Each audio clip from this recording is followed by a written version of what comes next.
bersamamu dan bersama rohmu. Inilah Injil suci menurut Lukas. Dimuliakanlah Tuhan.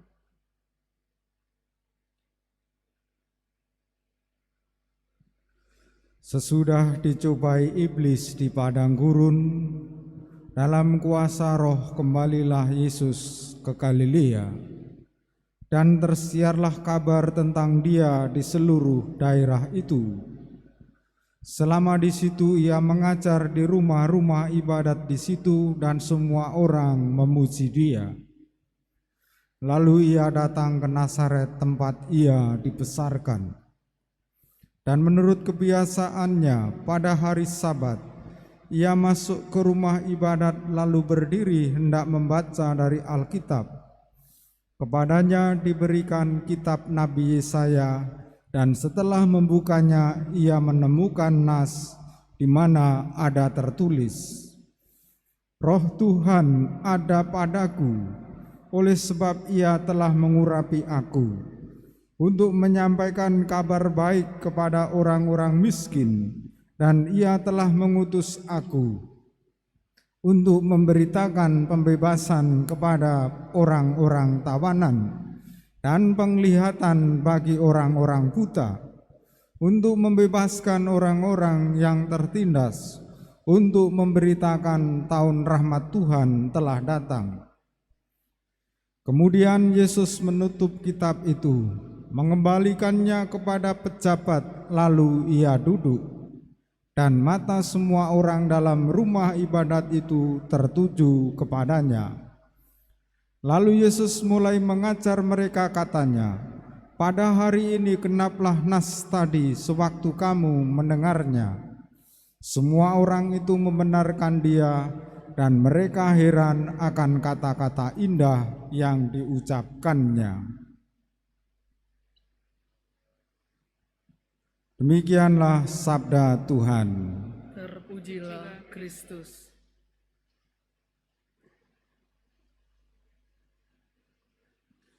Umat Allah yang terkasih,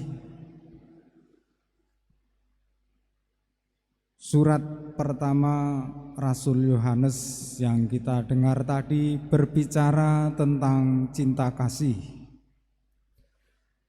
Dan cinta kasih itu adalah Allah sendiri.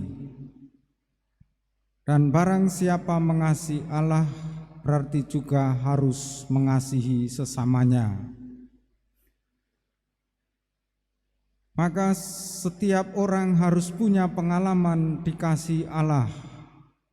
Pengalaman mistik dikasihi Allah mendorong seseorang untuk mengungkapkan suara kenabian dalam diri sesamanya.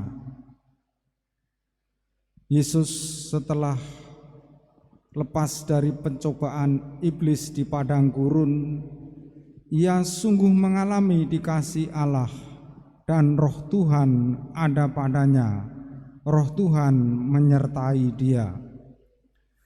Maka berdasarkan tentang kasih Allah itu, Ia memproklamasikan dirinya, menyatakan maksud kedatangannya, bahwa Yesus adalah kepenuhan dari nubuat para nabi, teristimewa Nabi Yesaya.